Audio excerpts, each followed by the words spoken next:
ओम शांति। आज तो बाबा की मंडे की मुरली है जिसमें बाबा ने सबसे पहली बात बताई है कि अपना जो पहनावा है या पेहर वाइज है उसको अब जो समय चल रहा है उस हिसाब से बिल्कुल सिंपल रखना है। हालांकि दुनिया में देखा जाए तो कोई ज्वेलरी तो पहनता नहीं, कोई और कुछ भी ऐसा नहीं है, तो सिंपल ही है। तो फिर बाबा क्यों कह रहे हैं कि सिंपल पहनना है? तो सिंपल का मतलब यहाँ पर है ज़्यादा एक्सपेंसिव नहीं, क्योंकि ज़्यादा एक्सपेंसिव पहनावा होने से खुद का भी देह अभिमान जागता है और दूसरों का भी कॉन्शियस हम जगाते हैं। क्योंकि खुद का देह अभिमान क्या है कि हम दिखाएं, प्राइस बताएं, हम उस बारे में बात करें। उसमें भी बाबा ने एक चीज़ का अटेंशन खिंचवाया कि हाँ, शादी पार्टी किसी फंक्शन में जाना है तो एक अलग बात है। और फिर उसमें भी बाबा ने कहा कि भले फिर वो घर आओ, वो कपड़े चेंज कर दो। इनफैक्ट बाबा तो आज कह रहे हैं वाइट कपड़े, या उसको मैं ऐसा नहीं कहूँगी कि आप सभी वाइट कपड़े पहनना शुरू कर दें, क्योंकि हर एक को अपने घर में सिस्टम देखना होता है, स्पेशली बहनों को, फीमेल्स को। पर यहाँ बाबा का भाव ये है सिंपल, लाइट कलर्स हों, ऐसा बहुत ज़्यादा भड़कीले कलर्स नहीं, और बहुत ज़्यादा एक्सपेंसिव नहीं, क्योंकि बाबा ने कहा फिर उस तरफ ध्यान जाता है। मुझे याद है कि एक बारी हमारी एक बहुत बड़ी दीदी कोई क्लास करा रही थी और उन्होंने एक सिंपल बात कही कि अगर आपने महंगी चप्पल भी पहनी होगी ना, और मंदिर के बाहर उतार के आप अंदर भी गए, तो भी भगवान की तरफ ध्यान नहीं जाएगा, चप्पल की तरफ एक आधी बार तो चला ही जाएगा कि इतनी महंगी चप्पल। तो मैं बहुत छोटी थी और मुझे लगा ऐसा थोड़ी होता है, जो भगवान से मिलने गया उसको चप्पल का क्या लेना देना। तो एक बार एक्चुअली में ऐसा हुआ कि किसी ने बहुत एक्सपेंसिव फुटवेयर गिफ्ट किया, और मुझे तब नहीं पता था, जब जब उन्होंने गिफ्ट किया, वो फॉरेन से कहीं से लाए थे, तो इंडियन करेंसी में, फॉरेन में तो सस्ता ही हुआ, इंडियन करेंसी में वो महंगा था काफ़ी मेरे हिसाब से। तो जब मुझे बाद में पता चला और मैं कहीं गई हुई थी, वहाँ क्लास थी, मैंने बाहर वो अपनी स्लीपर उतारी और सच में ऐसा हुआ कि मैं किसी क्लास में गई, क्लास सुनने गई हुई थी, माउंट आबू थी या कहीं थी, मुझे याद नहीं, बहुत समय की पहले की बात है, तब मैं नई नई सेंटर पर आई थी। और सच में ऐसा हुआ कि मेरा ध्यान बार बार जा रहा था, मेरी चप्पल को लेके तो नहीं चला जाएगा, कोई मिक्स तो नहीं हो जाएगा। तो मुझे एकदम वो बात जो बचपन में सुनी थी वो दीदी की, कि अगर हम कुछ एक्सपेंसिव पहनते हैं तो हमारी बुद्धि उस तरफ अट्रैक्टेड रहती ही रहती है। तो तब मुझे क्लिक हुआ कि ये ऐसे ही नहीं कहा जाता कुछ भी, ये बहुत सोच समझ के कहा गया है, जब भी कहा गया है। तो बाबा भी हमारा इस इतनी सिंपल सी हमारी जो मिस्टेक है इस पर ध्यान खिंचवा रहे हैं।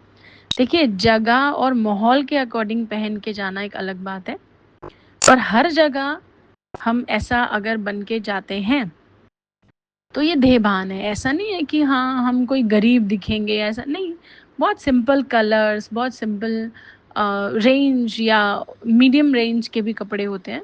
जैसे कईयों को ना एक ये बड़ा अभिमान हो जाता है कि ब्रांड के कपड़े हैं तो ब्रांड का वॉलेट, ब्रांड की ये, मतलब टू मच एक्सपेंसिव। ऐसा नहीं है कि आप अफोर्ड नहीं कर सकते हैं तो आप लोगों को दिखा रहे हैं कि आप अफोर्ड कर सकते हैं, नहीं। लेकिन नेचर को हमारी वजह से हम कितना हार्म कर रहे हैं, और दूसरा हम किसी और का ईगो क्रिएट कर रहे हैं अंदर ही अंदर, एक स्टैंडर्ड ऐसा सेट करके।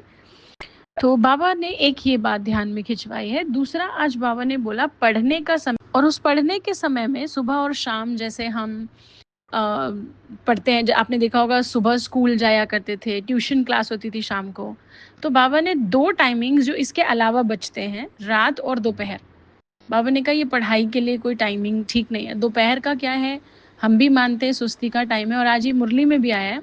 और रात का तो बाबा ने 10 से 12 का समय बिल्कुल ही खराब बोला है, कि हम सोचे कुछ क्रिएटिव कर ले। जैसे कई लोग ना ये सोचते हैं हम रात भर भगवान को याद करेंगे, रात भर कुछ ऐसा करेंगे। ऐसा गलत नहीं है अगर वो कर रहे हैं, पर इतने हैवी इम्प्योर वाइब्रेशंस के बीच में योग करने के लिए पहली बात तो हमारा सारा दिन इतना पावरफुल होना चाहिए, जो कि यूजुअली नहीं होता है। तो हम भी यही रिकमेंड करते हैं कि रात भर जाकर नहीं करिए कि हम रात को मेडिटेशन करेंगे, सारा दिन तो बिजी रहते हैं, बिल्कुल नहीं। देखिए, दोपहर का टाइम बॉडी को रेस्ट मोड में लाने के लिए होता है, रात का टाइम फैमिली में रहने का, या जो अलग हैं, अकेले हैं जॉब की वजह से, पढ़ाई की वजह से, उनका होता है सेल्फ एनालिसिस का। सारा दिन आपका कैसा बीता, रात को आप शांत रहिए, मतलब ना मूवी देखना है ना टीवी, ऐसा नहीं ज़बरदस्ती अपने मन को बिजी रखा, अपनी गलतियों का रियलाइजेशन ही नहीं है, ताकि हम बार बार फिर वो ना करें ना गलतियाँ, जो कि हम कर पाते हैं, कर लेते हैं। तो रात का टाइम होता है सेल्फ एनालिसिस का, शांत में रहकर अपना मतलब डिनर किया, हल्की वॉक की, फैमिली में है तो थोड़ी बातचीत कर, उसके बाद साइलेंस में अब सारा दिन हम एनालाइज कर रहे हैं, हम कहाँ क्या कर सकते थे, किस बात को हम और बेटर वे में कह सकते थे, ये सारी चीज़ें। तो और दोपहर का टाइम थोड़ा सा बॉडी को रेस्ट मोड में, ऐसा नहीं कि काम नहीं करना है सारे रेस्ट करने बैठ जाए, तो ऑफिस में जो है वो लोग तो फिर परेशान हो जाएंगे, लेकिन पढ़ने के लिए सुबह और शाम।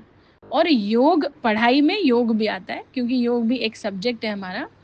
इससे क्या होगा, अगर सुबह मेरा योग और ज्ञान पूरा हो गया तो मेरी दोपहर भी एंथुजियास्टिक रहेगी या एनर्जेटिक रहेगी। और अगर शाम को मेरा वो रिवीजन हो गया ज्ञान और योग का, तो रात बहुत रिलैक्सिंग रहेगी, सारे दिन का स्ट्रेस रात को मेरे ब्रेन पर हावी नहीं होगा। तो ये आज की